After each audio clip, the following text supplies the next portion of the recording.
Hey guys, tonight we begin with the strange and shadowy year of 536. A year so thoroughly cursed that even medieval peasants, who were not exactly strangers to misery, looked around and said, yeah, something's definitely wrong. So before you get comfortable, take a moment to like the video and subscribe. But only if you genuinely enjoy what I do here. And let me know in the comments where you're tuning in from and what time it is for you. It's always fascinating to see who's joining us from around the world. Now, dim the lights, maybe turn on a fan for that soft background hum, and let's ease into tonight's journey together. Let's set the scene. It's the early 6th century. You're a merchant, a monk, or possibly just someone hoping your turnip harvest doesn't fail again. Life isn't exactly glamorous, but it's predictable. The seasons come and go, the sun rises, does its job, and you complain about it like usual. Then 536 hits, and suddenly the sun doesn't. At first, it's subtle. A few grey mornings, a sky that just seems a bit off. People squint, farmers mumble.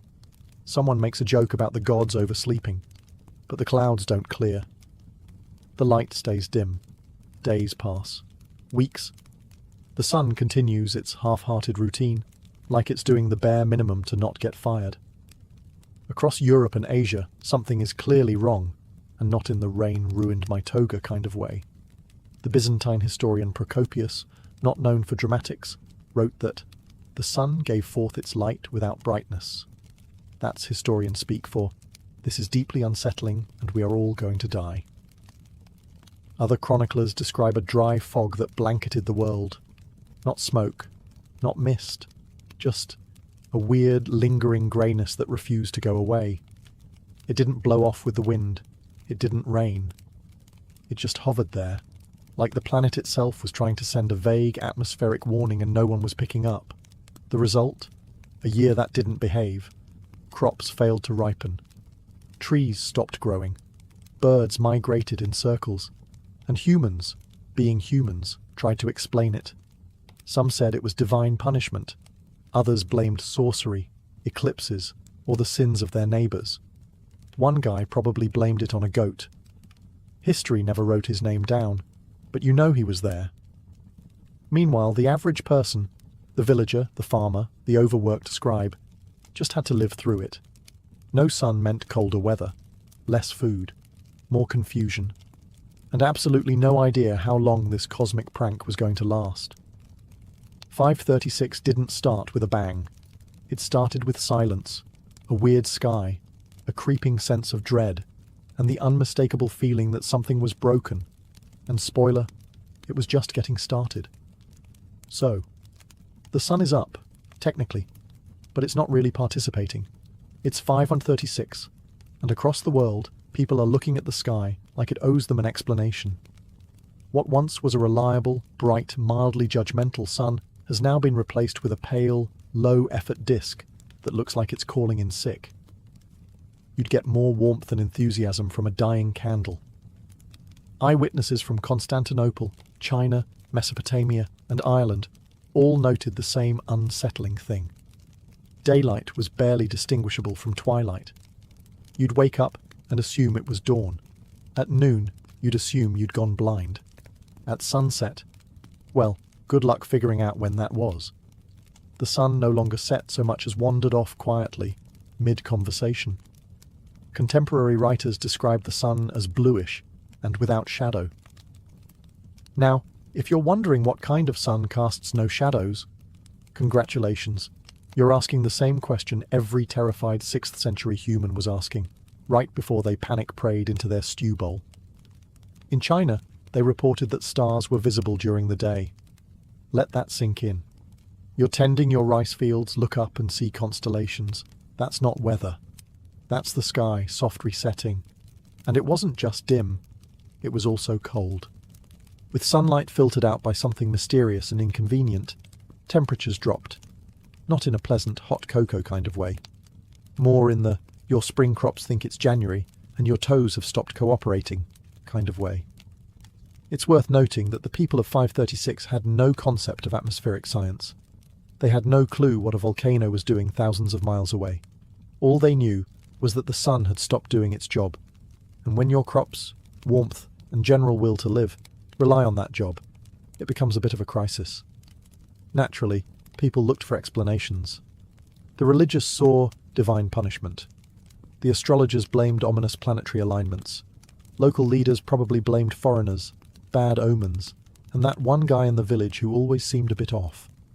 Whatever the explanation, one thing was clear. The sun had stopped trying.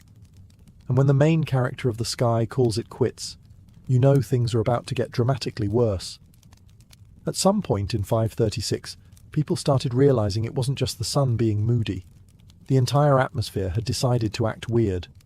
Across continents, reports came in of a strange phenomenon. A lingering, dry fog that didn't behave like any normal weather. It wasn't mist. Mist clears. It wasn't smoke. Smoke smells like something's on fire. This fog just was. Like a vague, damp ghost following everyone around, ruining visibility and morale in equal measure. Procopius, the ever-grim Byzantine historian, described the sun as emitting light without brightness, and claimed this ghost fog hung over the world for a whole year. That's 12 months of not seeing the sky properly, not knowing what time it is, not knowing what season it is, and wondering whether this is just what life looks like now. In the east, Chinese sources noted yellow dust falling from the sky, and, in an extra dash of surrealism, summer snow. Imagine waking up in July to find your crops frosted over and your chickens very, very confused. Ireland's annals speak of a failure of bread, which is poetic code for mass starvation, and also deeply Irish. You know things are grim when the bread is the first to abandon you. So where was this fog coming from? We now believe it was the aftermath of a volcanic eruption, or possibly more than one. Think of it as nature's version of someone blowing out birthday candles with way too much enthusiasm and ruining the entire party. Ash and sulfate aerosols got blasted high into the stratosphere, where they hung out for months, reflecting sunlight, blocking warmth, and making sure your winter jacket became a year-round fashion statement. Of course, the people of the 6th century didn't know any of this. All they knew was that the world had become dim, cold, and vaguely cursed. Crops wouldn't grow. Rivers slowed. Entire regions stopped receiving rainfall. Livestock began dying off, or just walking into the fog out of existential dread. Probably. And just when people started getting used to this new Twilight Zone reality, nature decided to spice things up by throwing in a bonus pandemic. Because what's better than fog that won't leave? A plague that follows it. Eventually, centuries after everyone had finished panicking and/or starving, science showed up. Late, but helpful. Historians and climate scientists, armed with ice cores and radiocarbon dating, asked, what made the sky go full Gothic in 536? The answer? Volcanoes. Specifically, a big one. Possibly 2, maybe even 3. Because when the Earth throws a tantrum, it really commits. The leading suspect is an eruption in Iceland. A massive one. Imagine the Earth saying, I'm tired, and then violently ejecting a few billion tons of ash into the stratosphere. That ash hangs out like a clingy X, blocks sunlight, and sends global temperatures tumbling. Greenland ice cores show a sharp spike in sulfur from that year. Basically, a frozen receipt proving the planet had an explosive outburst. Antarctica's ice tells a similar story, which is impressive considering it was minding its own business 10,000 miles away. But here's where it gets spicy. The first eruption may not have been alone. Evidence suggests a second eruption followed in 540, and possibly another in 547. That's right. This wasn't a one-time disaster. It was a trilogy, and not a fun one. The Volcanoes of Doom, Part 1, 2, and 3. Now featuring extended hunger scenes and bonus plague. Ash and sulfate aerosols from these eruptions spread across the globe, reflecting sunlight and dropping global temperatures. Think of it as Earth's way of applying a thick layer of SPF 5000 to the entire planet, just without the sunscreen smell. In places like Mesopotamia, this meant failed harvests and economic collapse. In China, snowfall in summer. In Europe, grain prices skyrocketed, and not in the cool stock market way. More in the, your neighbour just sold his goat for a sack of mouldy oats kind of way. And just to be clear, nobody in 536 knew what a volcano was. They didn't connect the dim sun to some mountain thousands of miles away having an existential crisis. They just looked up, saw permanent twilight, and assumed God was in a bad mood. Which, to be fair, is what it felt like. And while modern science now understands the mechanics, back then all they had were terrified priests, terrified farmers, and skies that looked like the world had forgotten to wake up. So the sun's on strike, the sky looks like it needs therapy, and nobody knows what season it is anymore. Welcome to 536, now with bonus hypothermia. Thanks to our ash-spewing volcanic villains, Earth entered what scientists now call a volcanic winter. That sounds cool, until you realize it wasn't metaphorical. Global temperatures dropped by up to 2.5 degrees Celsius, which, in medieval terms, is roughly equivalent to your entire food supply just died. Now, if that doesn't sound dramatic to your modern, central heated ears, try growing crops in a world where summer is colder than your ex's text replies. Wheat, barley, grapes, they all just sat there in the dirt like, yeah, no. This wasn't a short-term cold snap either. Tree ring data from all over the world, Ireland, Scandinavia, North America, Asia, shows stunted growth across the board. Trees weren't flourishing. They were surviving, barely. And if the trees were struggling, you can imagine what that meant for the people trying to eat things that grow on them. Frosts arrived earlier. Snow lingered longer. Spring became a rumour. And farmers? Farmers had to pretend they knew what they were doing while watching entire fields fail like poorly planned medieval group projects. In China, records describe yellow dust falling like snow, and in Korea, people wrote of summer frosts. In Europe, summer didn't come at all, or if it did, it showed up drunk and left early. Meanwhile, animals weren't cooperating either. Herds thinned out. Some died, some migrated, some simply refused to breed, which, fair enough. What followed was a perfect storm of failing crops, starving communities, and the growing suspicion that the world was ending, very slowly and in extremely gloomy lighting. It wasn't just the cold. It was the confusion, the not knowing, the sheer unpredictability of the seasons. People had calendars and festivals and planting schedules, and none of them made sense anymore. You might plant in April, only to watch frost kill everything in May. By June, you're eating pine bark stew and pretending it's soup. So yes, the world got colder. But the real chill was the creeping dread that the warmth might never return. By the time the sun had faded and the temperatures had dropped, it was clear something else was dying too. Hope. And wheat. But mostly wheat. In a pre-industrial world where nearly everyone was either farming, eating what farmers grew, or stealing from someone who had, a bad harvest wasn't just a bummer, it was an existential crisis. And in 536, it wasn't just one bad harvest. It was one after another, until people forgot what full stomachs felt like. Crops didn't stand a chance. With sunlight at a medieval minimum and cold air sneaking in like a disapproving in-law, fields across Europe and Asia simply stopped cooperating. Barley barely sprouted. Wheat gave up halfway. Grapes? Forget it. Your wine turned into sadness with a cork in it. In Ireland, the annals mention a failure of bread. A poetic phrase, sure, but in reality, that's famine. No bread meant no food. No food meant no energy. No energy meant no peasants tilling the land. And then suddenly, the whole system collapsed like a badly stacked hay cart. China didn't do much better. In the Northern Wei dynasty, frost came early, and harvests withered. Rice paddies froze. Fields turned to useless mud. And instead of thriving villages, you got wandering survivors gnawing on whatever roots they hadn't already eaten the previous week. Grain prices soared where they still existed. In Constantinople, people sold their last possessions for mouldy bread. In Britain, there's evidence of population decline. In India, monsoon cycles were disrupted. And in Ethiopia, royal inscriptions abruptly stopped, which is never a great sign. The really cruel part? This wasn't a quick disaster. It dragged on. By the time 537 arrived, the Earth still wasn't cooperating. It kept giving you a little hope, a mild day here, a budding sprout there, only to slap it down with a frost the next morning. The result was a farming community stuck in a loop of false starts and bitter ends. Over and over. Medieval farmers had a term for this: divine punishment. Modern scientists call it volcanically induced climate disruption. But the peasants on the ground just called it what it felt like: the world's longest, hungriest winter. If you were hoping this global catastrophe was limited to one unlucky corner of the world, think again. The year 536 wasn't picky. It was an equal opportunity disaster.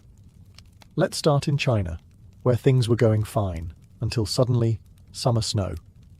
Yes, that's a real thing that happened.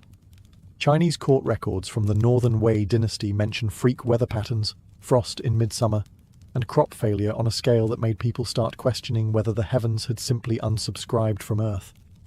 It wasn't just snow either. There were dust storms, droughts, and yellow mist. Basically, nature threw its entire special effects budget at Northern Asia. The emperor tried sending offerings to heaven. The heavens did not respond. Probably ghosted him. The result? Starvation, famine, rebellions. The dynasty collapsed not long after, because if there's one thing that makes people stop believing in your leadership, it's being both cold and hungry under your watch. Meanwhile, across the world in Ireland, the monks were scribbling grim little notes in their annals, things like failure of bread from the 12th year to the 15th, which, in medieval monk speak, is like screaming into a pillow. That phrase, failure of bread, sounds poetic.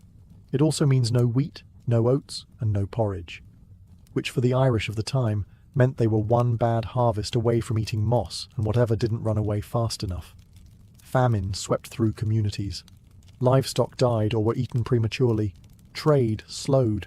Villages shrank. And remember, this is an era when there were no food banks, no emergency grain shipments, and no helpful online recipes for how to make a meal from a turnip and regret. Even the weather seemed to mock them. Days were short, grey and cold. The sun came out like it had better things to do.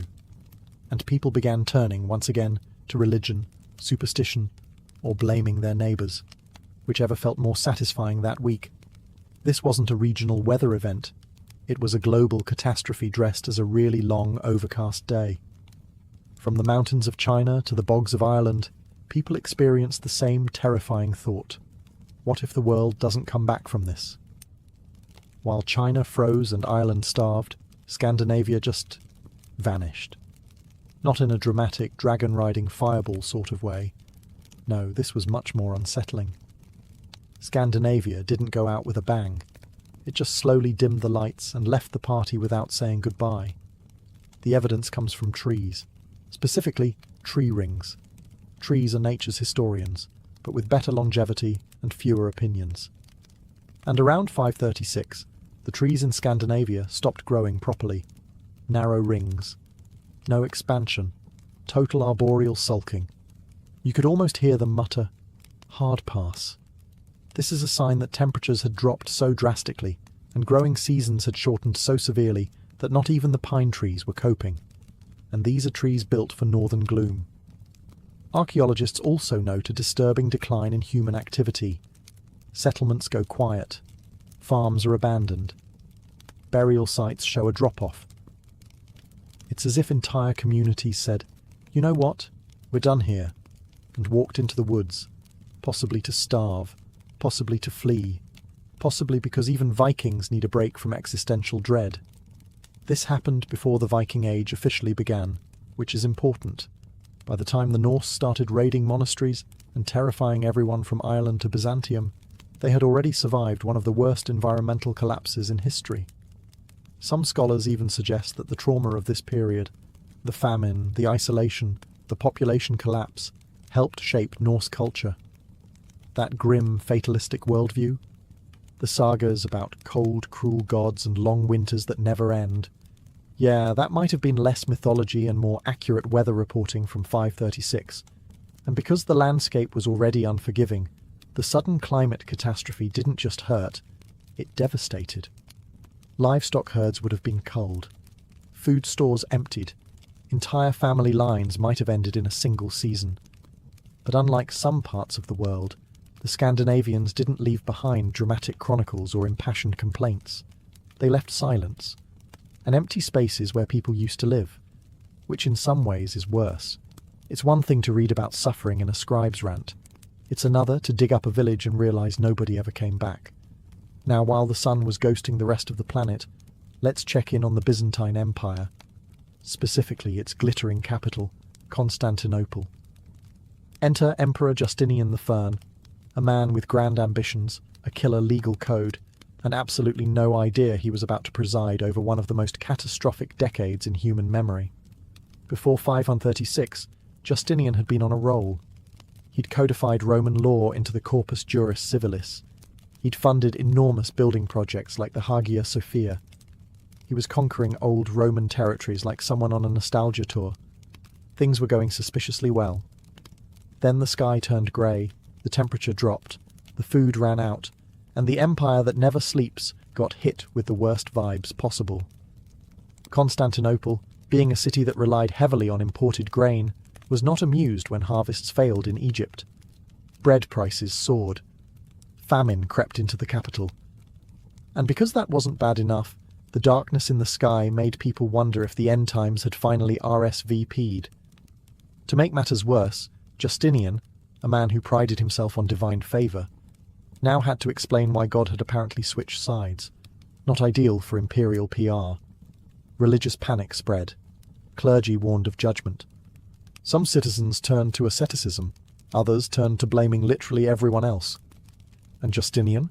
He doubled down, funded more churches, prayed harder, and likely muttered, "This wasn't in the imperial handbook."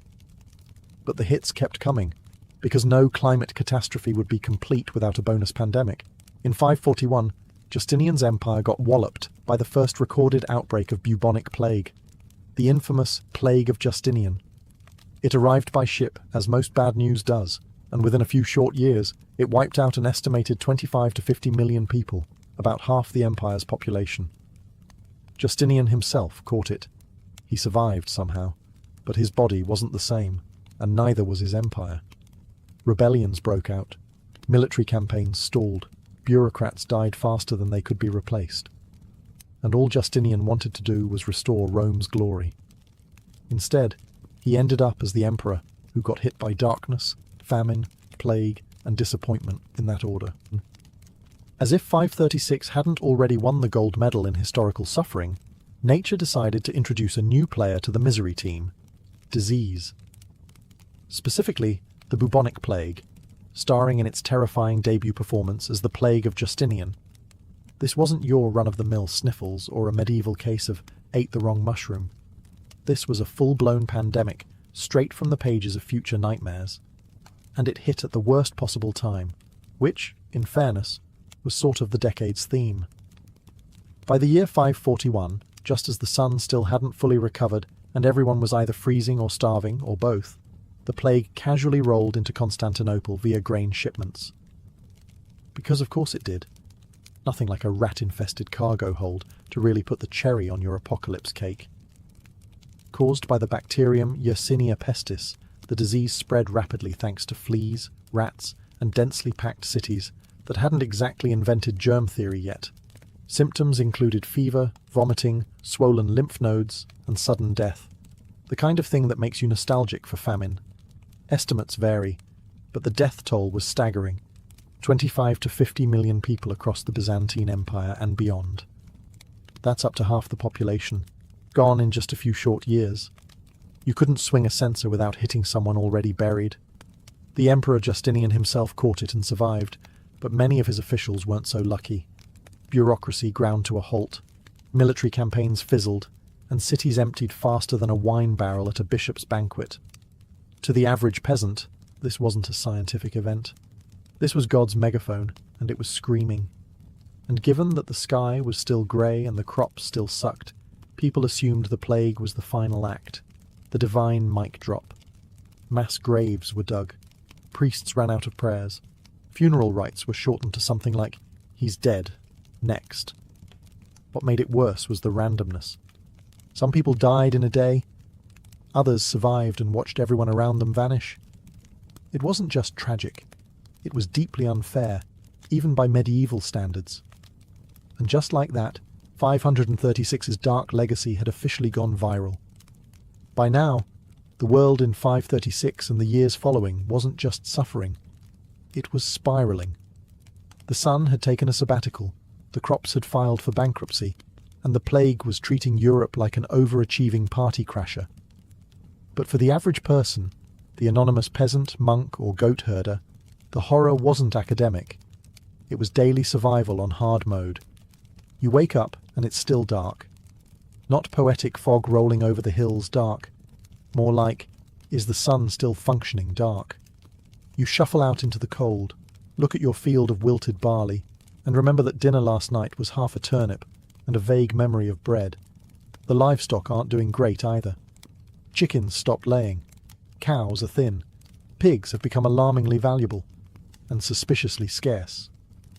A neighbour disappeared last week, and there's a very awkward silence when someone mentions stew. Food shortages weren't just local. They were continental. Markets collapsed.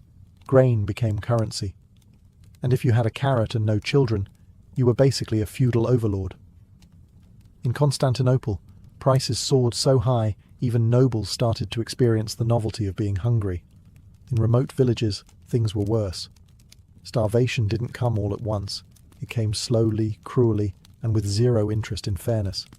And then there was the psychological effect. With no sunlight to mark the days properly, time itself became vague. Was it morning, evening, Wednesday? Nobody really knew. They just kept working, praying, and hoping the sky would eventually apologize. Spoiler, it didn't. The clergy preached repentance. The nobles hoarded food. And the common folk? They stared at the grey sky and wondered if this was just what life was now. A long, cold, dimly lit episode of suffering, punctuated by the occasional rat. Hope became a luxury. Most people were just trying not to be the next funeral. In fact, if you had managed to stay alive through crop failure, plague, freezing weather, and general existential dread, congratulations. You were now qualified to be described as a survivor, which in 536 meant malnourished, traumatized, and still squinting at the horizon for a sun that wasn't coming back. After years of famine, plague, and eternal twilight, society began to do what societies do best under pressure: fall apart in slow motion while insisting everything is fine. It wasn't just about hunger anymore. The social fabric, already more burlap than silk, began to fray. Hierarchies broke down, labour systems collapsed, and people started behaving less like a community and more like contestants in a very bleak survival game. Local governments, if they hadn't fled or died of plague, struggled to maintain order. Coinage lost value. Trade routes dried up. And justice? Let's just say if you stole a loaf of bread, you either got a sermon or a sword, depending on how recently the local magistrate had eaten. The aristocracy didn't come out of this looking great. Many hoarded food. Some tried to raise taxes. Yes, during a famine, which was either brave or suicidal, depending on the peasant-to-pitchfork ratio. Others simply fled their estates and left the serfs to figure things out on their own. Spoiler, they did not. Religious institutions, meanwhile, became both sanctuary and scapegoat. Some priests told the starving masses to repent harder. Others tried to help, handing out what meagre stores they had. And then there were those who decided this was the perfect time to proclaim the apocalypse and start a new sect in the woods. Moral boundaries blurred. Theft became common. Violence rose. If someone in your village had food, they were suddenly both very popular and very nervous. And remember, there was no central news, no plague tracker app, no reliable updates from distant cities. Just rumours of divine punishment, of demons, of sunlight returning in distant lands, or of entire regions wiped off the map. People fled cities, villages disappeared, entire regions depopulated, and with no one left to maintain roads, fields, or temples, even the landscape began to unravel. Civilization didn't collapse with fire and glory, it just quietly thinned out. like someone erasing a painting with a wet cloth. The historians of the time weren't writing about politics anymore. They were writing about how the sky still hadn't turned blue. In short, the world didn't end. It just lost track of itself. Eventually, after years of death, darkness, and what must have felt like a very elaborate divine prank, the world began to recover, not with a bang, not with sunshine breaking through the clouds in a cinematic crescendo. No. More like a tired sigh and a few patches of sunlight that didn't feel like a cruel joke. By the early 540s, the mysterious ash veil began to dissipate. The sun, as if returning from a poorly explained vacation, started shining again, tentatively, like it wasn't sure it was welcome. Crops slowly began to grow again. Not well, mind you, but they grew. Farmers started planting with hope instead of pure desperation, and when something green poked out of the dirt, they didn't immediately cry from despair, just mild disbelief. In Constantinople, grain prices finally stabilized. Bread, once a sacred artifact, became edible again. The empire limped forward, patching holes in its economy and pretending everything had been part of the plan. In rural villages, new generations were born, ones that didn't remember the sunless years, and those who had survived. They aged with the expressions of people who had seen too much weather and not enough soup. Culturally, the trauma left a mark. Some scholars believe the doomy tone of later medieval apocalyptic literature had roots in these years, because once you've lived through famine, plague, social collapse, and fog that won't go away, it's hard to write cheerful poetry about springtime again. The population across Europe and Asia remained significantly reduced. Entire settlements had vanished, and rebuilding wasn't just about houses. It was about relearning how to live like humans again instead of cold, hungry ghosts. And even as normalcy returned, people lived with a kind of existential caution, like the planet might turn off the sun again just to see what happens. The Byzantine Empire staggered back to its feet. China's dynasties reshuffled and adapted. Scandinavia re-emerged, and eventually those Norsemen would sail out and become everyone else's problem. But in the background of all that, a collective, quiet relief that the worst might, just might, be over. For most of history, year 536 remained a confusing entry in the something really bad happened file. Ancient writers knew it was awful. Medieval chroniclers muttered about darkness and famine, but nobody had any idea why the sun had ghosted humanity, unless you counted God is mad or demons ate the sky as explanations. It wasn't until the 20th century, when humanity developed the ability to drill into ice instead of just falling through it, that the mystery started to crack. Enter the ice cores, long cylinders of ancient frozen layers pulled from Greenland and Antarctica, like the Earth's extremely passive-aggressive memory sticks. Within those layers, spikes in sulfur and ash, right around 536 AD, as well as two more in 540 and 547, which led scientists to a conclusion the medieval world never saw coming. Volcanoes. Massive ones. Probably multiple. At first, researchers thought it was a big eruption in Iceland. Then they considered volcanoes in Central America. Then Indonesia. Or maybe Alaska.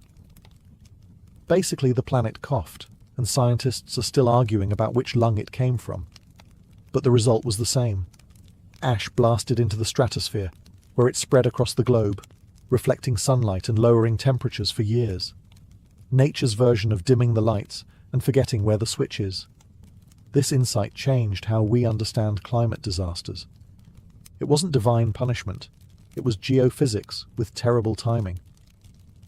What's fascinating is how modern science didn't just solve a mystery, it reframed history. Suddenly, the famines, plagues, and collapses of the 6th century weren't isolated events. They were connected. One massive natural event, or possibly 3 in a row, triggered a cascade of suffering that spanned continents. Even more sobering, it could happen again. Volcanoes don't care about your Wi-Fi or your global supply chains. They'll do what they did in 536, block out the sun and watch us panic. But at least now we'd understand why our tomatoes are dying. Still, knowing the cause doesn't change what people went through. For them, The sky went dark, the food ran out, and nobody had answers. It just took science 1,500 years to say, oh yeah, that was definitely the volcano.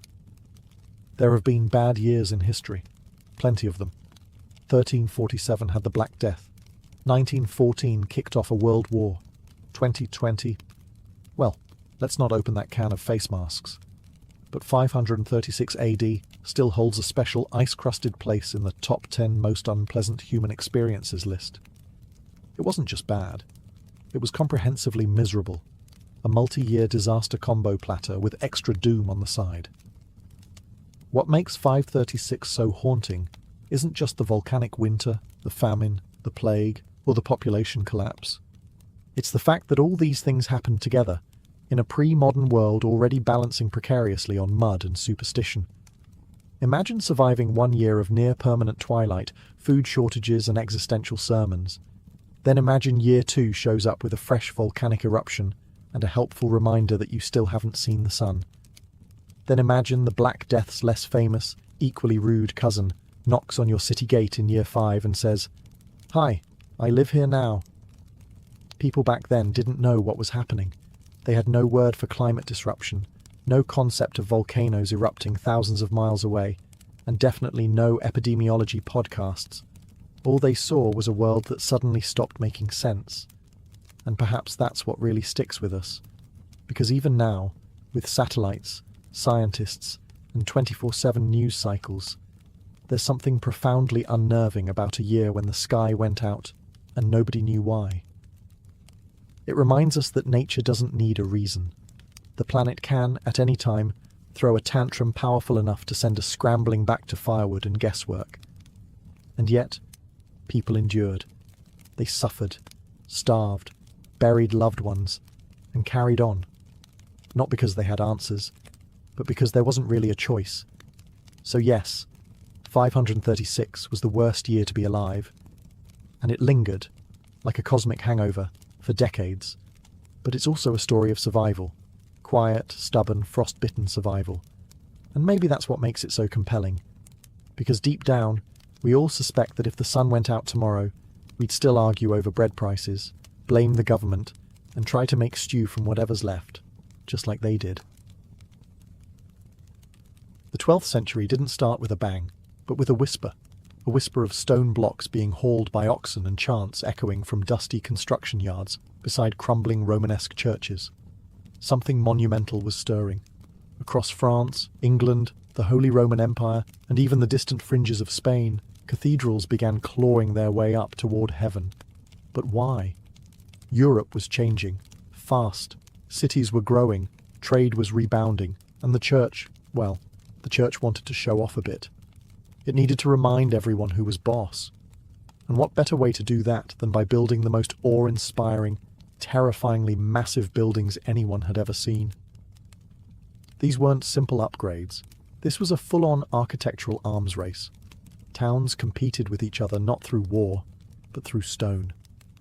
If one city built a church with a 50-foot nave, the next wanted one twice as long, with more stained glass, more towers, more miracles carved in limestone.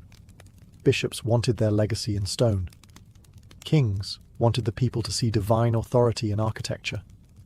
And ordinary people? They were just trying to get into heaven. One coin, one pilgrimage, one back-breaking labor shift at a time. And yet, none of this would have worked if someone hadn't figured out how to cheat gravity. Enter the Gothic style. This new approach flipped everything people thought they knew about church design. No more thick, squat walls. No more tiny windows that let in just enough light to remind you that daylight existed. Gothic architecture embraced air and light. It wanted God to see in, and for you to see out. Pointed arches, ribbed vaults, and those miraculous flying buttresses. All of it was about going up, letting in more light, and making people feel utterly insignificant in the presence of the divine.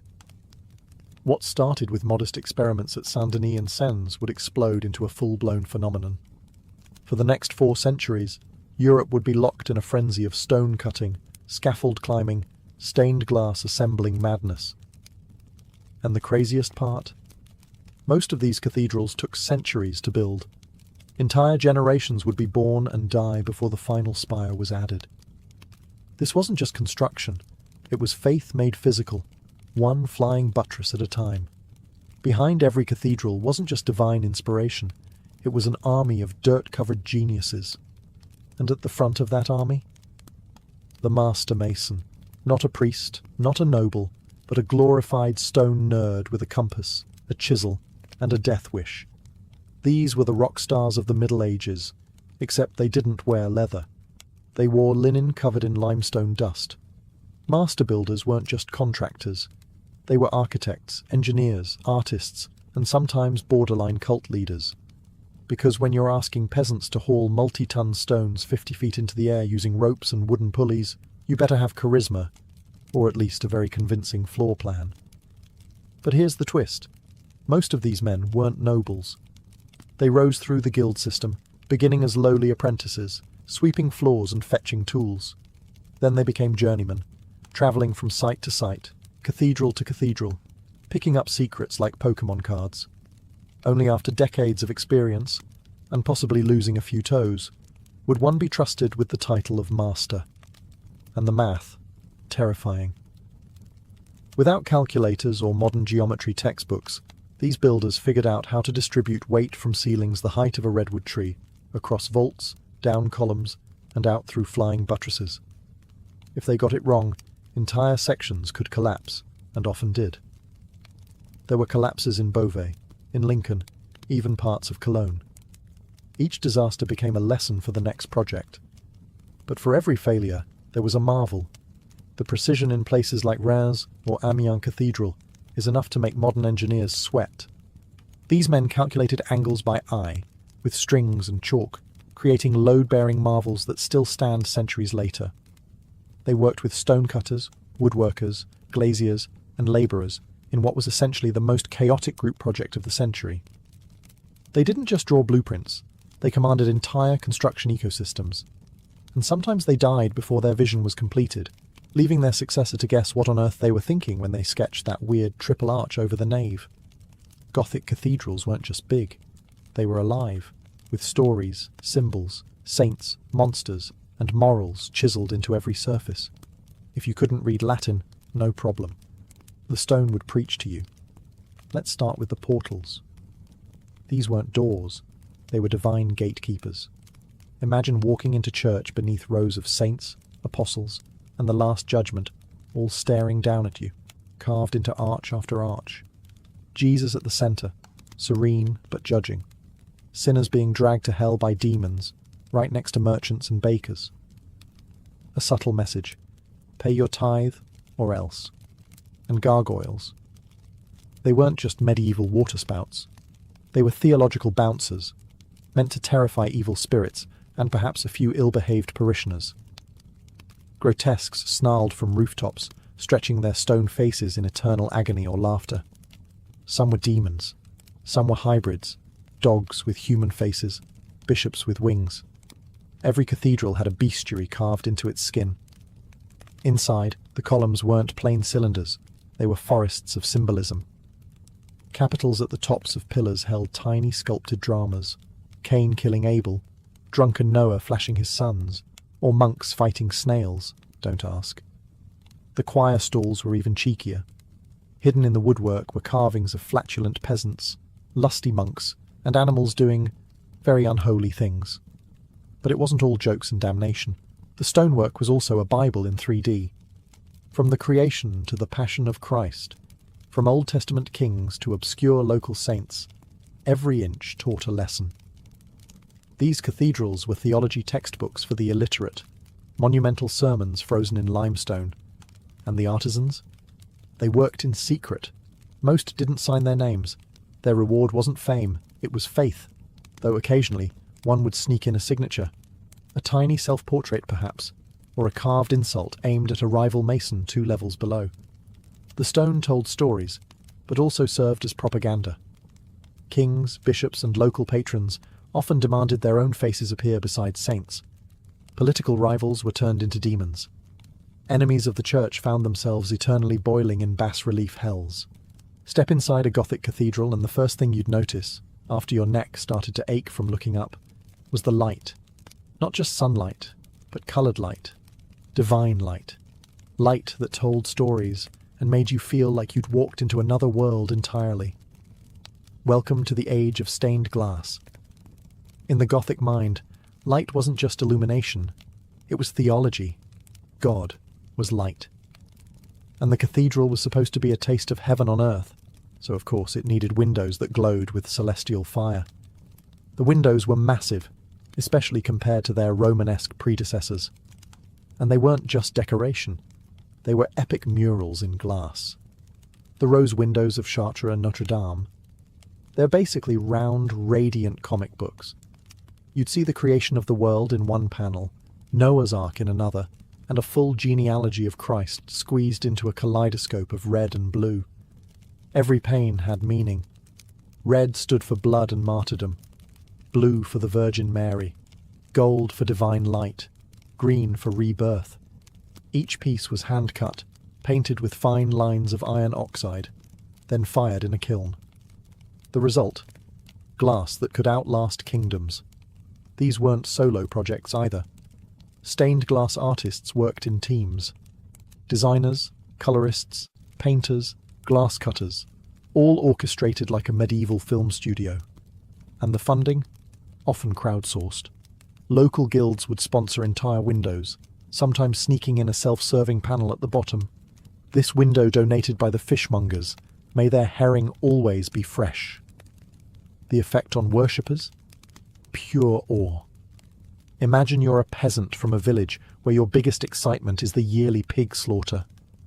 Then you walk into Chartres, and boom, walls of light, saints beaming down in ruby and sapphire, halos blazing brighter than the sun. It was like stepping into the New Jerusalem. But there was more than just beauty. The windows preached. You'd learn the life of Christ in sequenced panels. See the virtues battling the vices. Spot allegories of sin and redemption, all without needing to read a word. And as the sun moved, so did the mood. Morning brought golden warmth. Midday filled the nave with holy fire. At dusk the windows flickered like dying embers, reminding everyone that light, like life, was fleeting. To the average medieval villager, flying buttresses probably looked like architectural witchcraft. Big stone arms launching out from the cathedral's walls, connected to piers that didn't even touch the building. Madness. But to the master builders, these strange limbs were the secret weapon of the Gothic Revolution. Here's the problem they had to solve. Gothic cathedrals were tall, insanely tall. Their ceilings reached 100 feet or more. And those towering ribbed vaults? They pushed tons of weight outward, not just down. If you didn't support that sideways thrust, your fancy church would become a very expensive pile of rubble. Enter the flying buttress, a structural cheat code. Instead of building thick, heavy walls like the Romanesque churches, Gothic architects wanted walls full of windows. And since windows are basically architectural holes, they needed something else to hold the building up. That something else was the flying buttress, an external arch that caught the outward force of the ceiling and channeled it safely into a distant pier. The result? Interior walls could be thin, open, and filled with glorious stained glass. But these weren't just functional bones. They became part of the cathedral's aesthetic. Builders sculpted them, decorated them with pinnacles and crockets, even turned them into miniature stone forests. Look at Notre Dame of Paris or Amiens Cathedral, and you'll see these buttresses marching like Gothic soldiers around the apse. Each one was a mathematical triumph. They had to be placed precisely, angled correctly, and balanced with the exact amount of counterweight. Too weak and they'd snap under pressure. Too strong and they'd crush the nave. It was a medieval Goldilocks problem, except the porridge was tons of granite, and failure meant disaster. Of course, not every experiment went well. Beauvais Cathedral famously overreached. It aimed to be the tallest of them all, but despite flying buttresses and reinforcements, parts of it collapsed. Several times. It remains unfinished to this day, proof that even the best builders could fly too close to the architectural sun. But when they got it right, the effect was gravity-defying. You'd walk into a space that felt like it was floating. Walls disappeared, the ceiling hovered like a cloud, and you had to ask yourself, how is this even standing? At some point, Gothic builders looked up at their already impressive cathedrals and said, what if it were taller? And thus began one of the strangest arms races in medieval Europe, the vertical competition to see who could poke God in the eye first. Towers weren't just about ringing bells or getting a good view of the town square.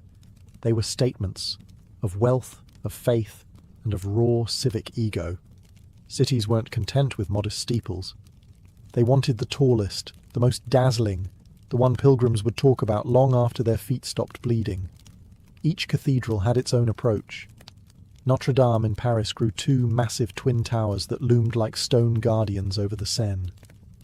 Chartres stacked its towers unevenly, one Romanesque, one later Gothic, because symmetry is for cowards.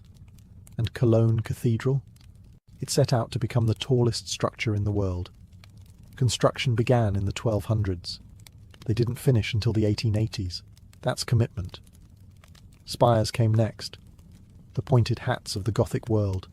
Not just towers, but elongated spears that reached absurd heights, defying logic and daring gravity to try something. Salisbury Cathedral's spire, for instance, stands over 400 feet tall. They built it without steel or modern cranes, just ropes, muscle, and a bit of medieval recklessness. But going higher came with danger. Every inch upward increased the load, the sway, the risk. High winds could snap unsupported spires. Lightning strikes were constant. Some towns even hired spire watchers, people who basically stared at the structure to see if it looked like it was about to fall. And yet, people kept building. Part of it was theological. The higher the structure, the closer to God. But part of it was also psychological. These were skyline wars. If your neighbour city had a taller spire, you were basically admitting their faith and purse was bigger. Unacceptable. The result? A jagged forest of stone erupting across Europe. These towers weren't just for looking pretty. They held bells the size of wagons, clock mechanisms, even relics. Some doubled as watchtowers or defensive platforms.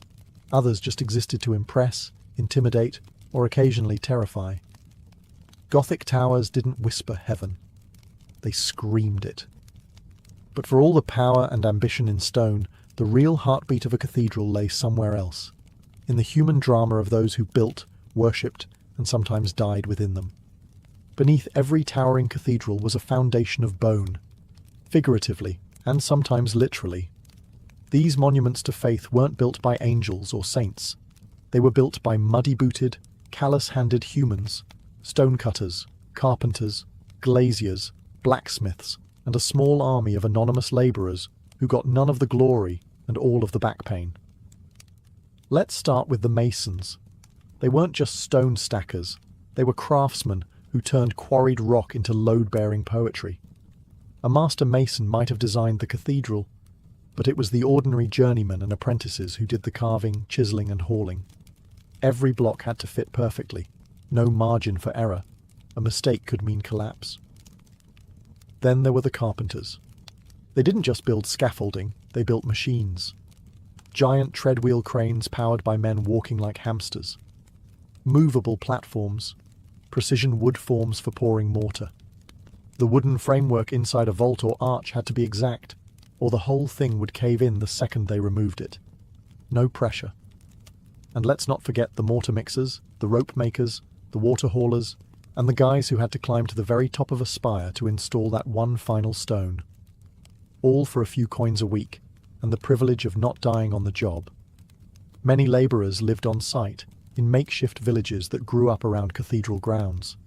These camps had their own rules, their own food stalls, and likely more than a few taverns. Accidents were frequent. Tools slipped, stones cracked. Sometimes entire scaffolds gave way. Injuries were often fatal, and workers simply replaced. But why did they do it? For some, it was steady work in a world with few options. For others, it was a way to serve God, to be part of something eternal. And for the few literate or ambitious ones, it was a path to guild membership, even social mobility. Most never saw their work completed. A cathedral could take 100 years or more. One mason might carve a corner of a doorframe, knowing that his grandson would finish the opposite side. That was the rhythm of cathedral building. Long, grueling, generational. You didn't build for yourself. You built for eternity. And though we don't know their names, their fingerprints are still there. In the stones, in the glass, in the weightless arches that somehow still stand. You've seen the outside. You've marvelled at the spires and light-drenched glass. But what was it for? Step inside a Gothic cathedral in its prime, and it wasn't just a building. It was a cosmic stage, and the Mass was the main performance. The day began at dawn, when monks or canons would chant the first of 7 daily prayers. If you were a peasant, you didn't come for those. You came on Sundays, feast days, or when the bells rang loud enough to remind you that salvation might be at stake. The Mass wasn't a quiet affair. It was sensory overload. Incense clouded the air. Bells rang at key moments. Latin chants echoed off the stone, reverberating through the vaulted ceilings. You might not understand a word of it, but that wasn't the point. You were witnessing the divine, not attending a lecture. And then there were the relics. Nearly every cathedral had one. A saint's finger, a splinter of the true cross, a vial of holy tears, some real, most creatively acquired. These weren't just curiosities. They were spiritual powerhouses. Pilgrims travelled hundreds of miles to see them, touch them, or be near them. And where pilgrims went, money followed. Relics meant prestige, donations, and a booming souvenir market. Special events turned the cathedral into full-blown theatre. Think of coronations, royal weddings, funerals, or Easter masses with choirs stacked in balconies, organs roaring, and bishops in gold-threaded vestments processing down the nave. It was holy pageantry, designed to awe and overwhelm. But it wasn't all grand occasions. Cathedrals were everyday spaces too. They served as meeting halls, schools, law courts, even shelters during storms. Merchants sometimes set up stalls outside. Townspeople gathered on steps. Children probably played tag in the cloisters when no one was looking. There was tension, of course. Not everyone was welcome equally. Women were often relegated to the back. The poor might get free bread, but were rarely heard. And the clergy? They lived in their own world, strictly hierarchical, well-fed, and occasionally more corrupt than holy. Still, the cathedral was the heart of the city, a place where heaven met earth, where time moved differently, and where stone and ritual wove together to remind everyone of their place in the grand, divine order. By the late 1500s, the Gothic cathedral, once the crown jewel of Christendom, was becoming a relic of its own. The world was changing, and those majestic towers and stained glass sermons were suddenly out of step with the times. The Renaissance had arrived, and with it came a new obsession: classical antiquity. Architects and patrons now looked to ancient Rome for inspiration. They wanted symmetry, domes and clean lines, not flying buttresses and forests of pointed arches. To the Renaissance mind, Gothic architecture wasn't divine, it was barbaric. They even called it Gothic as an insult, after the Goths who had sacked Rome centuries earlier. But it wasn't just aesthetics. The Protestant Reformation shook the very foundation cathedrals stood on. Reformers like Martin Luther railed against the Church's extravagance and its obsession with relics, rituals, and indulgences. All things cathedrals had come to embody. In many Protestant regions, cathedrals were stripped of their treasures. Stained glass was smashed, statues decapitated, altars whitewashed. The light that once danced across sacred scenes now fell on bare walls. Meanwhile, Catholic regions doubled down. The Counter-Reformation led to Baroque renovations. Gold, marble, and theatrical flair replaced subtle Gothic mystery. The once shadowy nave became a stage of glittering drama. Some cathedrals were altered so completely that their Gothic bones vanished under layers of stucco and cherubs. And let's not forget the financial collapse. Wars, plagues, and shifting trade routes meant less money for grand projects. Many cathedrals were left unfinished. Towers stopped mid-rise. Spires became stumps. Skilled guilds dissolved. The age of master masons faded like smoke through a broken rose window. But the death of the Gothic wasn't the end of its story. In the 19th century, a Gothic revival swept across Europe. Romanticism rekindled a fascination with the medieval. Writers like Victor Hugo turned decaying cathedrals into literary stars. Restoration campaigns, some careful, others catastrophic, tried to bring back their former glory.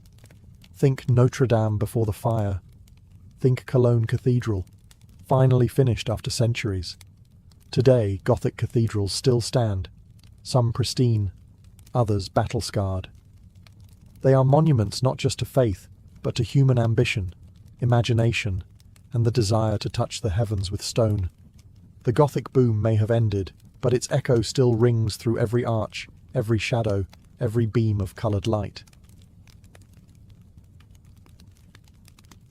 By the late 13th century, the age of Crusader kingdoms in the Holy Land was crumbling into dust. The great Christian conquests, Jerusalem, Antioch, Edessa, had all fallen one by one. All that remained of nearly 200 years of European crusading effort was the port city of Acre, a final flickering outpost on the Mediterranean coast, a symbol of glory turned into a fortress of desperation. Acre wasn't just another city. It was the Crusader capital, the beating heart of what was left of the Kingdom of Jerusalem, a place of stone walls, Gothic churches, and clashing cultures. It was packed with merchants from Genoa and Venice, warrior monks from the Templars and Hospitallers, and nobles clinging to titles long stripped of real power. But beneath the wealth and towering battlements, Acre was a powder keg. The European factions within the city spent as much time fighting each other as preparing for the inevitable siege. The writing had been on the wall for years. The Mamluks, a military elite from Egypt, had steadily wiped out every Crusader stronghold in their path. Under Sultan Qalawun, and later his son Al-Ashraf Khalil, the Mamluks crushed city after city. And they didn't negotiate. They erased. In 1290, a foolish spark ignited the storm. Newly arrived Crusaders, hot-headed and ignorant, massacred Muslim merchants in Acre during a drunken rampage. It was exactly the excuse the Mamluks needed. Khalil declared war. By April of 1291, his massive army, possibly over 100,000 strong, had encircled the city. Siege towers were rolled forward. Tunnels were dug under the walls. Catapults hurled stone and fire day and night. Inside the city, panic swelled. The defenders, while courageous, were hopelessly outnumbered. Appeals for reinforcements to Europe went unanswered. Acre was isolated, cut off by land and soon by sea. Still, the defenders clung to hope. The double walls of Acre had resisted sieges before. The Templars and Hospitallers prepared for the worst. Noble families packed their treasures. Priests offered prayers. Soldiers sharpened blades that would likely never leave their sheaths. Because this wouldn't be a siege for ransom or territory. This would be the end of the Crusader presence in the Holy Land. On April 5th, 1291, the siege of Acre officially began. The Mamluk army, led by Sultan Al-Ashraf Khalil, had arrived in force. Engineers, archers, elite cavalry, and enough siege equipment to flatten a city twice the size.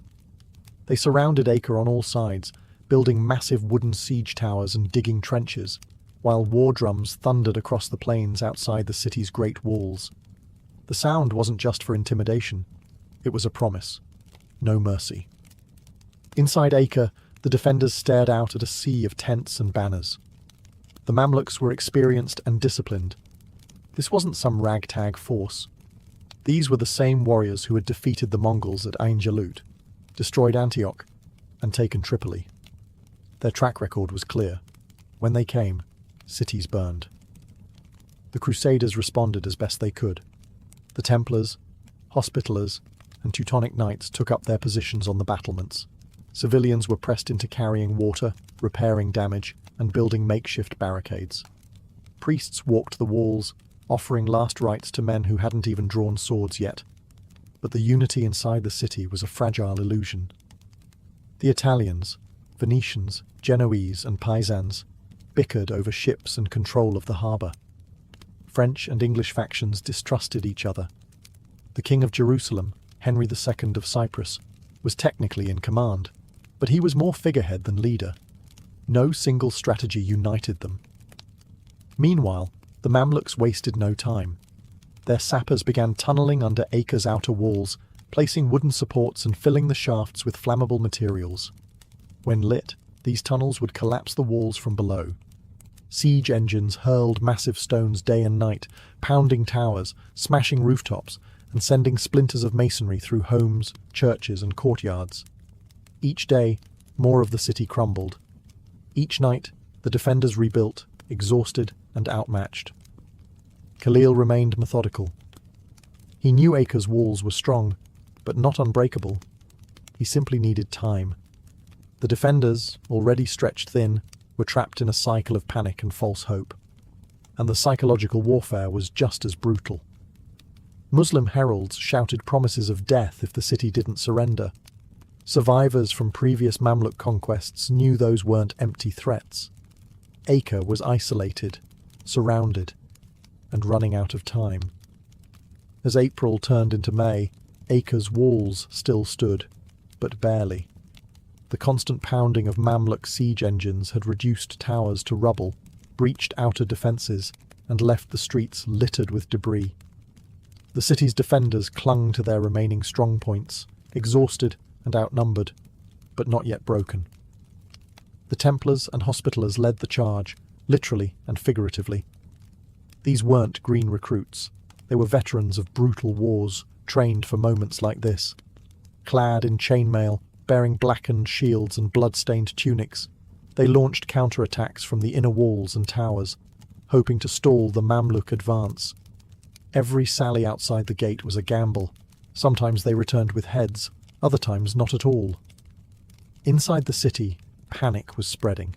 Civilians, women, children, merchants, priests crowded the docks, praying for ships that never came. Some tried to flee, bribing sailors for space aboard merchant vessels. Others turned to the church, clinging to relics and saints, hoping for divine intervention.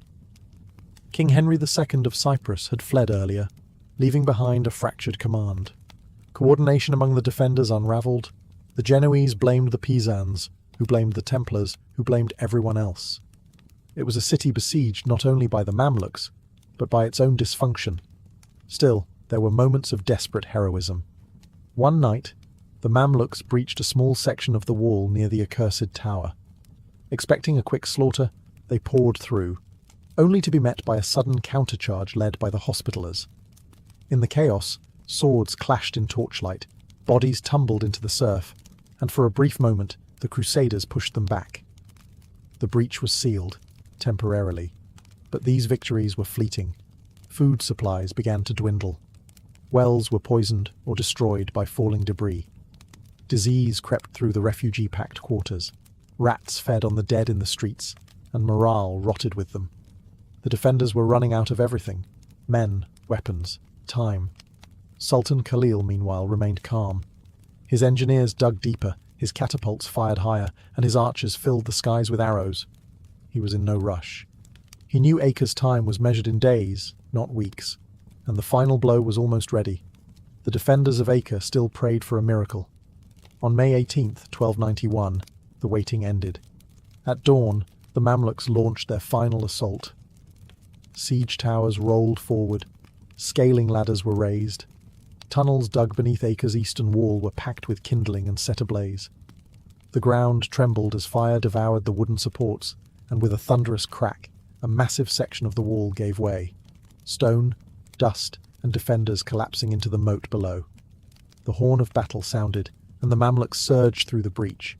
They poured in by the thousands. Mamluk heavy infantry, Sudanese archers, horsemen leading charges even within the crumbling city streets. The Crusaders met them with everything they had. Templar knights formed a shield wall, halberds ready. Hospitallers rallied the terrified civilians, herding them toward the docks. Priests shouted prayers over the din of clashing steel. But it wasn't enough. The defenders were too few, too tired and too disorganized. The city that had once withstood wave after wave now cracked like old armor. Buildings burned, homes collapsed.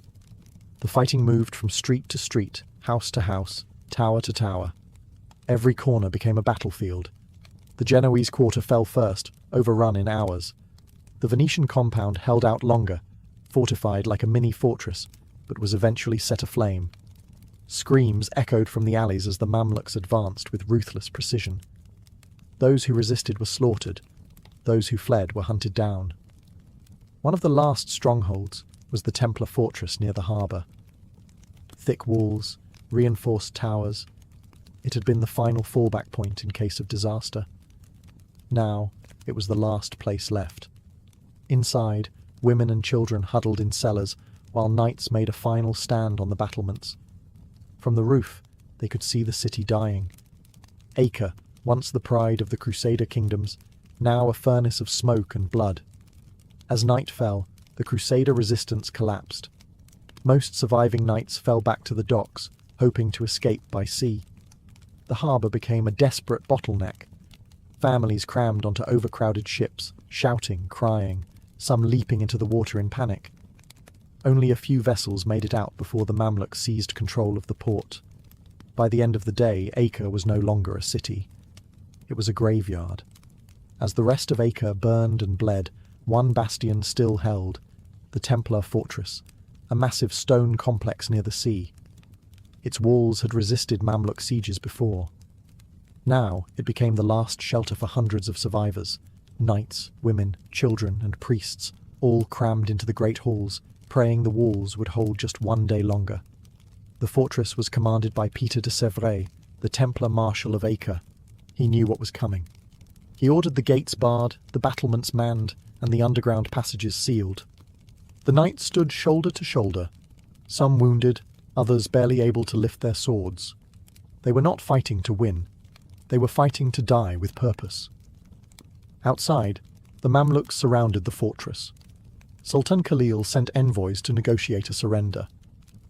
The terms were harsh: imprisonment for the knights, slavery for civilians. The Templars refused. They had no illusions about mercy. The Mamluks brought up siege engines and began their final push. Day after day, they battered the walls. But the fortress was built to withstand far worse. For over a week, the Templars held them off, firing from towers, hurling stones, pouring boiling oil on attackers who dared the ladders. Inside, conditions were dire. Food had nearly run out. The wounded groaned in the dark. Children cried. But still, they fought. One knight reportedly dragged himself to the wall with a broken leg, just to hurl a stone before collapsing. Then, on May 28th, disaster struck. The Mamluks breached the outer wall of the fortress. Fighting raged inside the courtyard. Templars, civilians, everyone capable, picked up a weapon. It was hand-to-hand combat, brutal and unrelenting. The defenders were pushed back into the inner chambers of the fortress, step by bloody step. Realizing the end had come, the Templars made a desperate decision. They collapsed part of the fortress on purpose.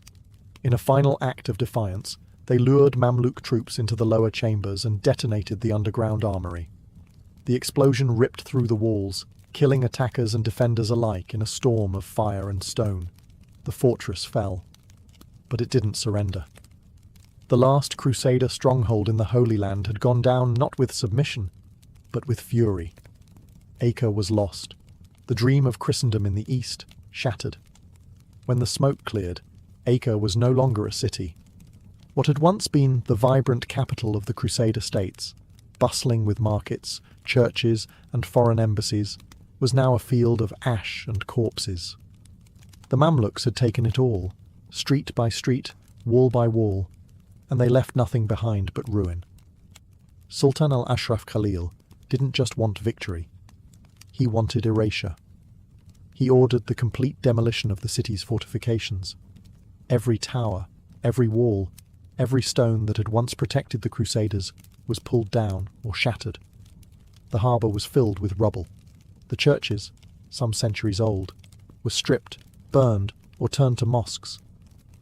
What couldn't be reused was destroyed. The destruction was systematic. This wasn't vengeance. It was strategy. Khalil wanted to make sure Acre would never again be a foothold for Europe. Never again a landing point for crusading armies. Never again a symbol of Christian presence in the East. Those few who survived, mostly non-combatants who'd been captured, were enslaved or executed. Some noblewomen were taken into the harems of Mamluk elites. Some children were sold in markets from Cairo to Damascus. Their names vanished. Their stories ended in silence. The sea was choked with the wreckage of broken ships and bloated bodies. And the stench? It lingered for weeks, months even. News of the fall reached Europe like a slap. Panic swept through the courts of France and England. Popes wept. Preachers called for another crusade, but the willpower was gone. The last spark of crusading fervour had died with the walls of Acre. The kings of Europe had their own wars, their own dynasties to worry about. The Holy Land was lost, and they knew it. The Templars, once the elite warriors of Christendom, were shattered by the loss. They returned to Europe, bruised and aimless. Their power would never recover. In less than 2 decades, they would be dissolved entirely, accused of heresy, tortured, and executed. The fall of Acre was the beginning of their end. And for the Mamluks, Acre's conquest was a jewel in their crown. The dream of a crusader kingdom in the Levant had finally been crushed beneath their boots. But the deeper legacy of the siege was just beginning, because while the city died, the myth of Acre, of crusader glory and tragic collapse, was only just being born. The fall of Acre in 1291 wasn't just a military defeat. It was a historical exclamation point. For nearly 2 centuries, European powers had poured blood, treasure, and faith into the Holy Land. With Acre's collapse, the entire Crusader experiment came crashing down like its shattered walls. There were no more cities to retreat to. Tyre, Sidon, Beirut, once strongholds, were quickly abandoned or surrendered.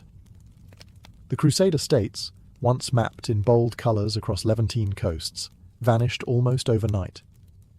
What remained was a faint memory, scattered relics, and the few who had escaped by sea, watching the smoke rise from the horizon. For the Christian world, it was a soul-crushing loss. The fall of Jerusalem in 1187 had been bad. But Acre, this was the last domino. It symbolised not just military failure, but spiritual failure. Popes issued desperate calls for renewed crusades, but they fell flat. Europe was exhausted. Internal wars, plagues, and economic shifts pulled attention away from the East. The age of kings donning crosses and leading armies into the desert was over. Meanwhile, the Islamic world celebrated. The Mamluks, under Khalil, had done what generations of Muslim leaders had dreamed of. They had wiped the Latin presence from the region. Cities were reclaimed, mosques re-established, and trade routes reopened. Islam once again controlled the heartlands of the Levant, from Cairo to Damascus. And yet, not everything was so clear-cut. The Crusades had left behind deep scars. Cultural exchange, for better or worse, had transformed both East and West. Arabic texts had flowed into Europe. Architecture, medicine, even food had changed. But the wars had also embedded a legacy of mistrust, violence, and religious division that would echo for centuries. Acre's fall didn't just close a chapter, it ended a worldview. The idea that Europe could plant itself in the Middle East, enforce its will through divine mission, and hold territory in the name of faith. Gone. Instead, the memory of the Crusades would be romanticized, dramatized, and weaponized for generations. Knights in shining armor, noble quests, glorious failures. The truth was far messier, bloody, chaotic, and ultimately tragic. The fall of Acre marked the end of an era. But the Crusader myth, that was just beginning its long afterlife in legend. The fall of Acre sent shockwaves across Europe, not just diplomatically or religiously, but psychologically. For generations, Christendom had believed it was meant to control the Holy Land, that God was on their side, that Jerusalem, Bethlehem, and Acre belonged to the faithful. Now, with the last Crusader stronghold gone, that illusion collapsed. The initial response was disbelief. Chroniclers wrote with outrage and grief. Priests blamed sin and corruption. Kings pointed fingers at each other. How could this have happened? How could an army of holy warriors lose to a sultan from Cairo? But beneath the surface, a quiet resignation set in. There would be no major crusade to reclaim Acre. No fifth, sixth, or seventh wave of European armies sailing to the east. Instead, Europe turned inward. The papacy shifted its focus to rooting out heresy at home. The Inquisition grew stronger. Monarchs redirected their ambitions to internal wars and dynastic struggles. The crusading spirit became more rhetoric than reality. In time, the image of Acre took on a different form in the European imagination. It was no longer a city. It became a symbol of lost glory, tragic bravery, and divine punishment. Songs and poems were written of noble knights fighting to the death. Painters and playwrights turned the fall into legend. But those who survived knew the truth. The refugees who had fled Acre, nobles, monks, merchants, children, returned to Europe broken. Many found no homes waiting for them. Some were taken in by monastic orders. Others wandered, telling stories of fire and blood. The Teutonic Knights eventually shifted their operations to Eastern Europe. The Templars returned to France, where the shadow of Acre would follow them to the pyre. In political circles, the fall of Acre marked the beginning of a new phase. Power was now rooted in land and law, not divine crusade. The era of religious conquest had reached its peak, and was beginning its decline. And yet, Acre lingered. It lingered in memory, in propaganda, in the way Europeans spoke of the East, a place of danger, mystery, and opportunity, a land lost, and perhaps someday to be won again. The city itself had vanished, but the myth of Acre had just begun to spread, far beyond its blackened walls. Centuries after its destruction, Acre still haunts the imagination. Its stones were ground to dust, its churches razed, its walls pulled into the sea, but in the minds of European chroniclers and later historians, Acre became more than a city. It became the symbol of the Crusades' tragic fall. The place where chivalry died, where faith collided with futility, and where the dream of a Christian East was buried beneath Mamluk boots. And yet, what survived wasn't the truth of Acre, it was the myth.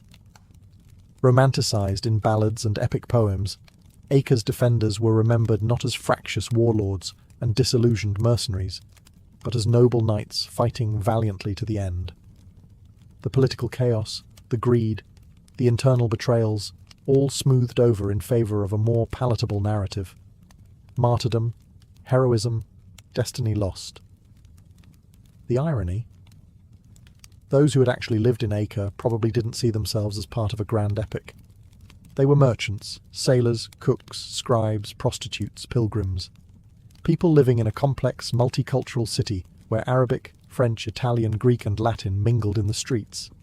A city of contradiction, of monasteries beside brothels, crusading orders alongside Venetian bankers. It was never simple, but history rarely is. In the Islamic world, Acre's fall was remembered as a great victory, proof of Allah's justice, of the triumph over foreign invaders. But even that narrative often fades beneath the towering legacies of other Islamic conquests. For the Mamluks, Acre was one jewel among many. It mattered, but it wasn't the whole crown. Today, modern Acre, Akko, is a living city once again. A UNESCO World Heritage Site, with layers of Crusader architecture buried beneath Ottoman streets. Tourists stroll through ancient tunnels where knights once bled. Minarets stand beside old Gothic arches. Fishermen cast their nets from the same docks where refugees once leapt for salvation. The past isn't gone. It's just buried, under stones, under myths, under time. And that is the true legacy of Acre. It wasn't just a city or a battle. It was a crossroads, a collision point of cultures, empires, and ideals, a place where faith, ambition, and fear crashed together in one final, fiery moment. The Siege of Acre ended an era, but it also ensured that neither the Crusades nor the ghosts they left behind would ever truly be forgotten. Livia Drusilla was born in 58 BCE at a time when the Roman Republic was convulsing. The daughter of Marcus Livius Drusus Claudianus, she came from a long line of patricians with a taste for power and a talent for surviving Rome's endless political bloodsport. Her birthright was privilege, but her world was chaos. Rome in the late Republic wasn't just politically unstable, it was an open wound. Civil wars raged between power-hungry generals, alliances shattered like pottery, and assassination was practically a career move. For a girl like Livia, raised in this furnace, the lesson was clear. Beauty might earn attention, but intellect, loyalty, and cold calculation earned survival. At just 15, Livia was married off to her cousin, Tiberius Claudius Nero, a staunch supporter of the Republic and an enemy of Julius Caesar. This wasn't a love match, it was a political maneuver, as most Roman marriages were.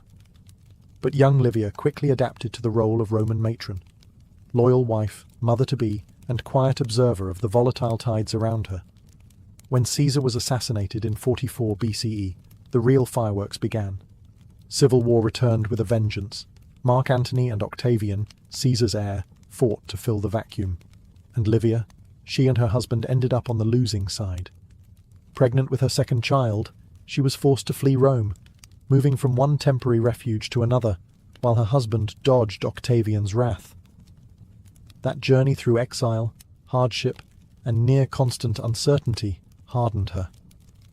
And when she returned to Rome, under a fragile amnesty, she didn't just return as a survivor, she returned as someone to watch.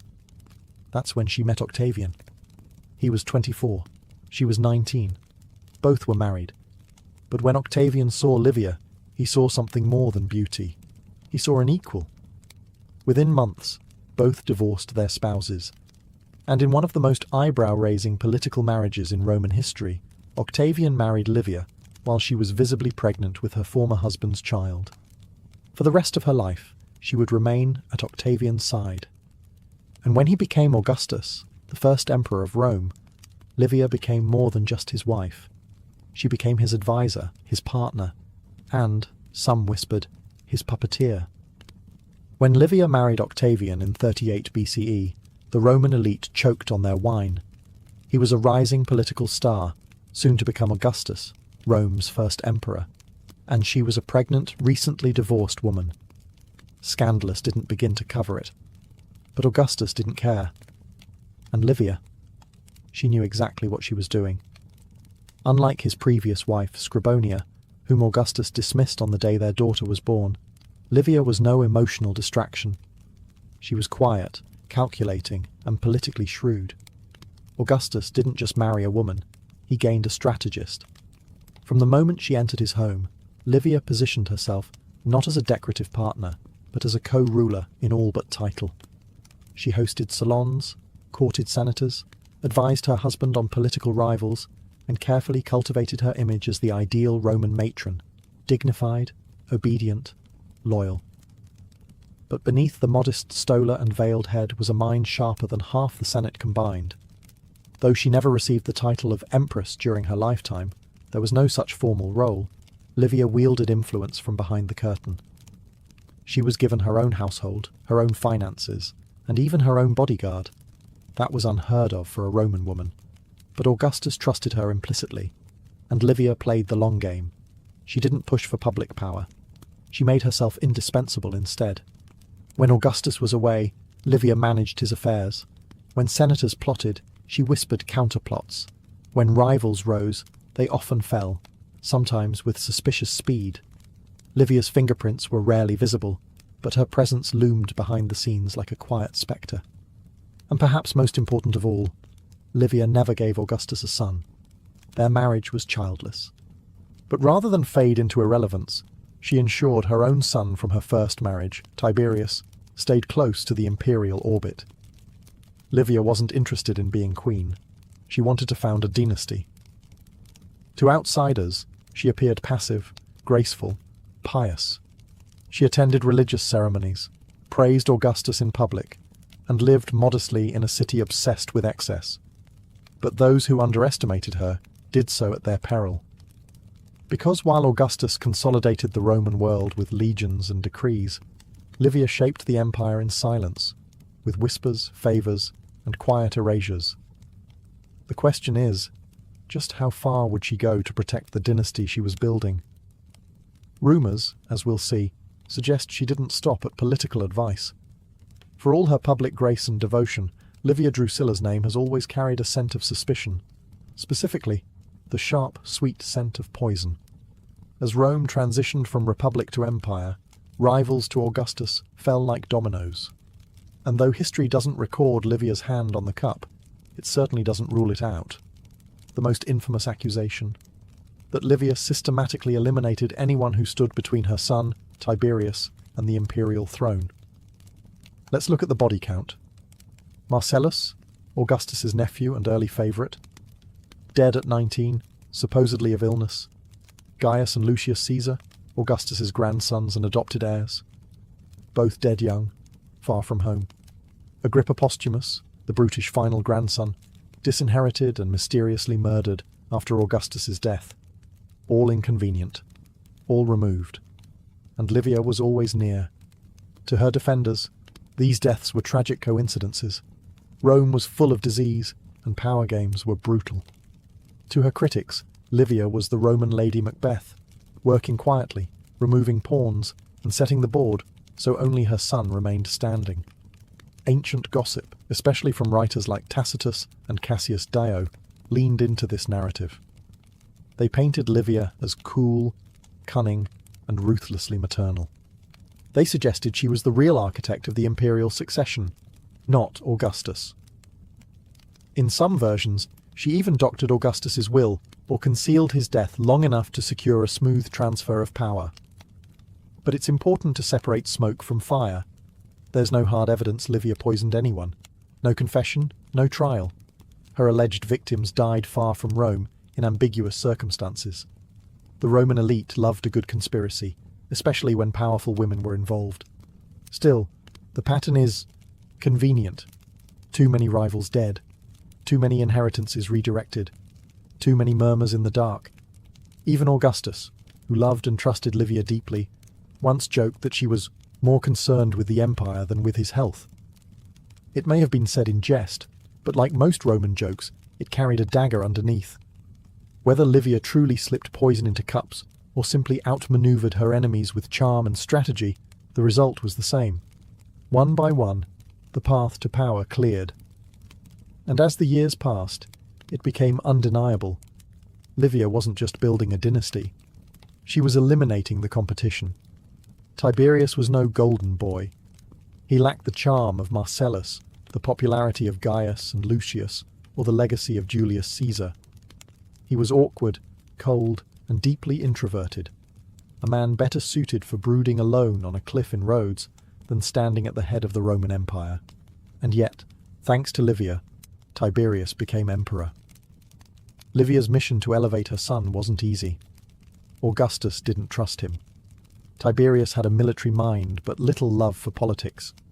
He was known for his moodiness, his disappearances, and his very public retirement from Roman life in 6 BCE, a sulky middle finger to both Augustus and Livia. But Livia was relentless. She orchestrated his return. Slowly, methodically, she eliminated rivals and wore down Augustus's resistance. With each imperial disappointment, Marcellus's early death, Lucius's sudden illness, Gaius's failed eastern expedition, Tiberius looked more and more like the least worst option. Eventually, Augustus adopted him formally as son and successor. It wasn't love, it was resignation. And when Augustus died in 14 CE, the empire passed to Tiberius. It should have been Livia's moment of triumph, her son on the throne, her legacy secure. But power did strange things to Tiberius. Once in power, he grew even colder. Paranoid, suspicious. He left the city for long stretches, ruled through letters, and delegated power to the monstrous Sejanus. He resented the Senate, the people, and increasingly, his own mother. Livia, for her part, tried to maintain influence. She expected to be treated as Augustus had once treated her, as an advisor, a partner. She received the title Augusta, an unprecedented honor for a Roman woman. Coins were minted with her image, Statues were erected in her honor. She sat on a throne beside her son during public ceremonies. But behind closed doors, Tiberius simmered. He accused her of manipulating him, of orchestrating a life he didn't want. He reportedly refused to consult her, and, most scandalously, he didn't attend her funeral when she died in 29 CE, leaving her corpse unburied for days, in a final public insult to the woman who had given him everything. Livia may have won the war for succession, but she lost the battle for her son's affection.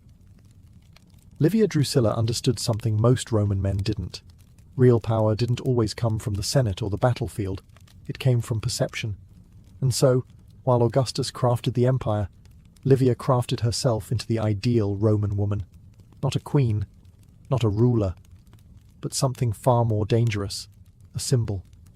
She dressed plainly, in traditional stola and veil, never flaunting jewels or gold. Her hair was styled in the severe, modest fashion of Rome's matronly past. Publicly, she praised simplicity, virtue, and piety.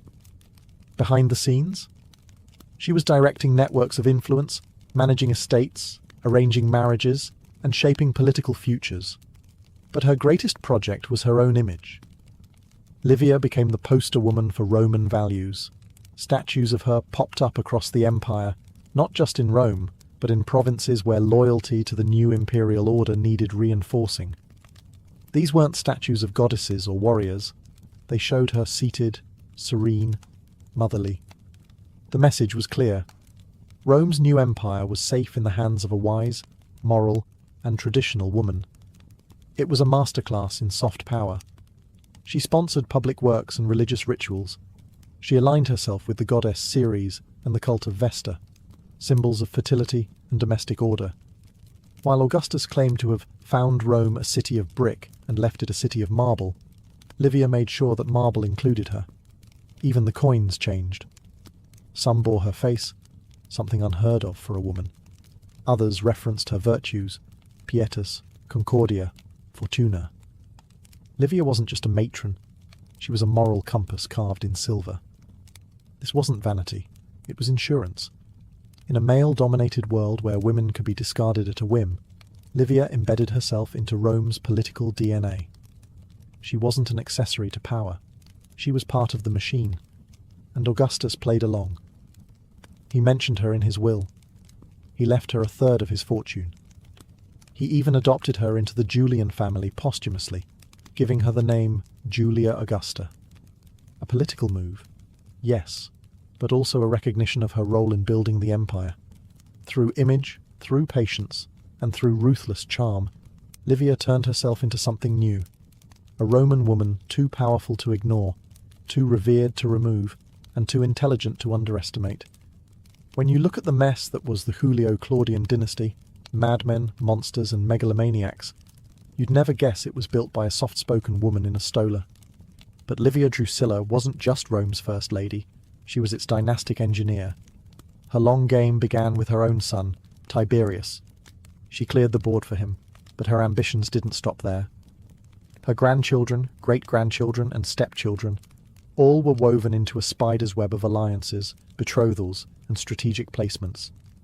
This wasn't family planning. This was imperial architecture.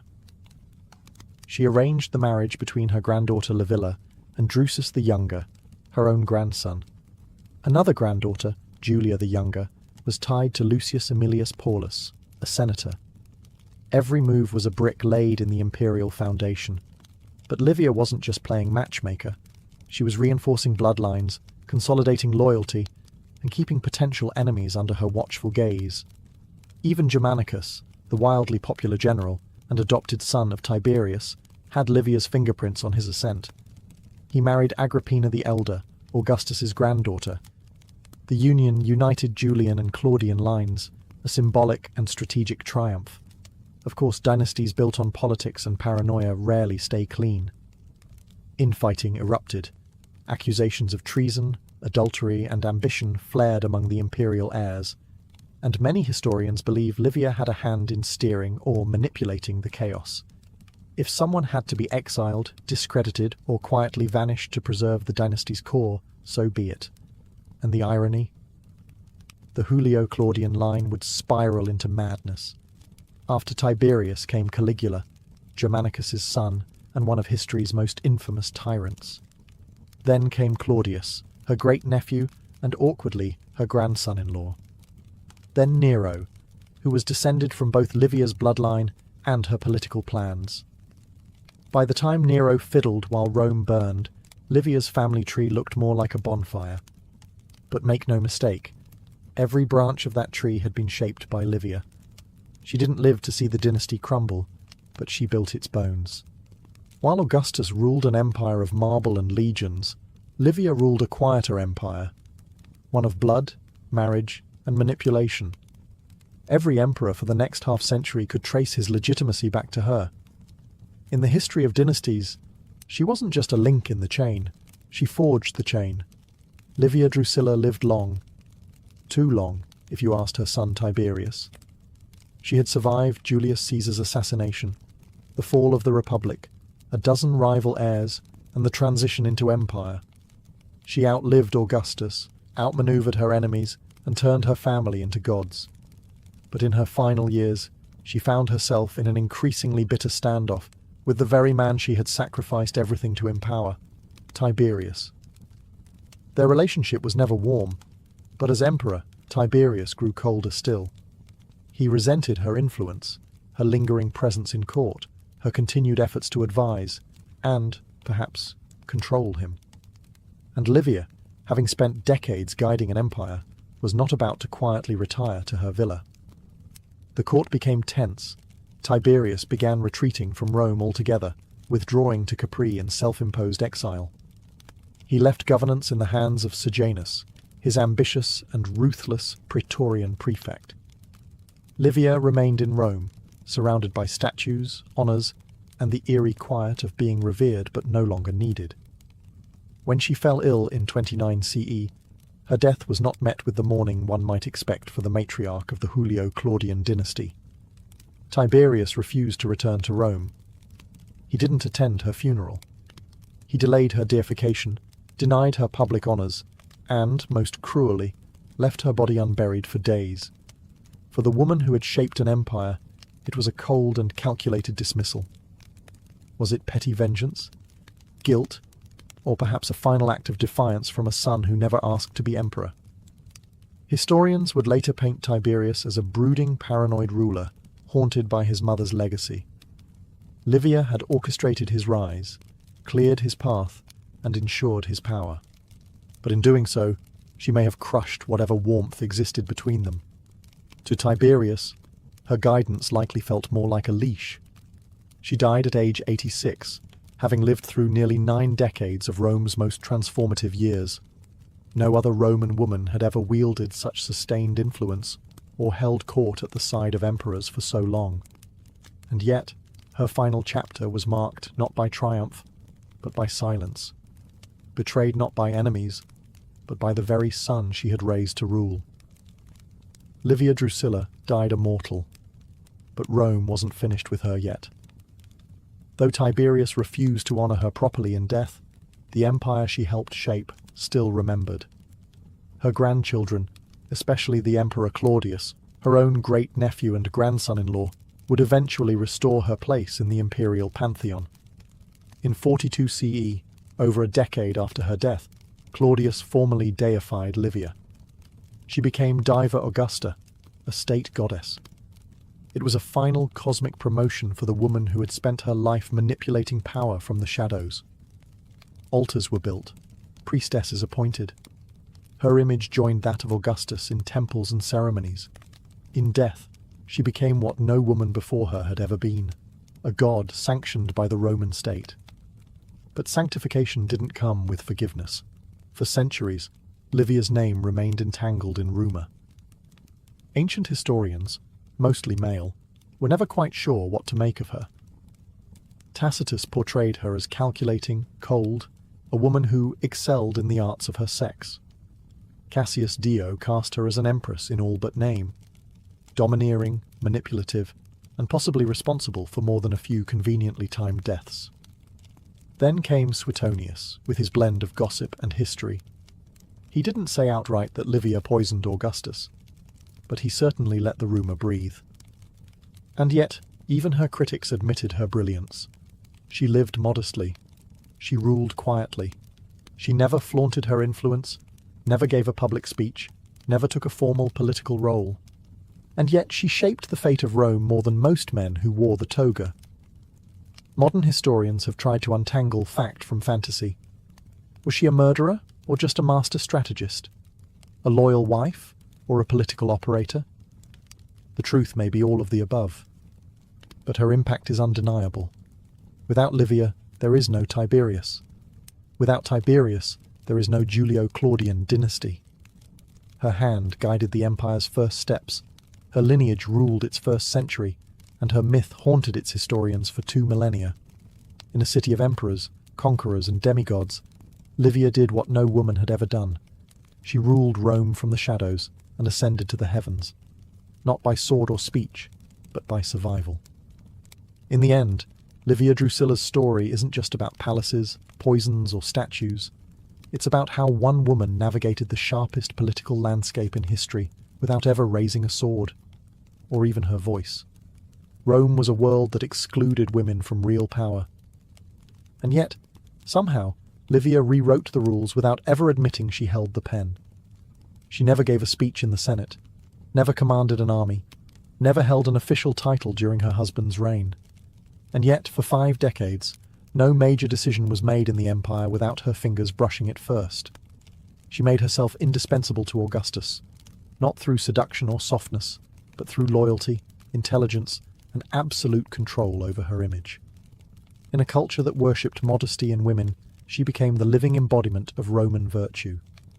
She was the wife, the mother, the goddess. But she was also the chess master, the kingmaker, and, some whispered, the Queen of Rome in all but name. Her genius was subtlety. Where other women of the imperial family, like Messalina or Agrippina the Younger, would be vilified for ambition, Livia escaped condemnation, cloaked in virtue. She wore tradition like armour. And in doing so, she created the blueprint for every powerful Roman woman who came after her. But her legacy is complex. The dynasty she built would unravel into madness and murder.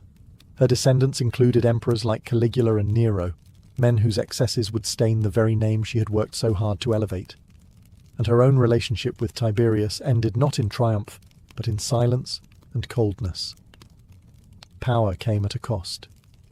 Yet, despite all that, Livia endures. She remains one of the most fascinating figures in ancient history, not because she ruled Rome like a man, but because she ruled it like no man ever could, with patience, with silence, with the terrifying brilliance of someone who understood that real power doesn't shout, it whispers. Livia Drusilla didn't just witness the birth of an empire. She midwifed it. She didn't just preserve a dynasty. She engineered it. And she didn't need a throne or crown to make history. All she needed was time. And Livia had mastered the long game from the very beginning.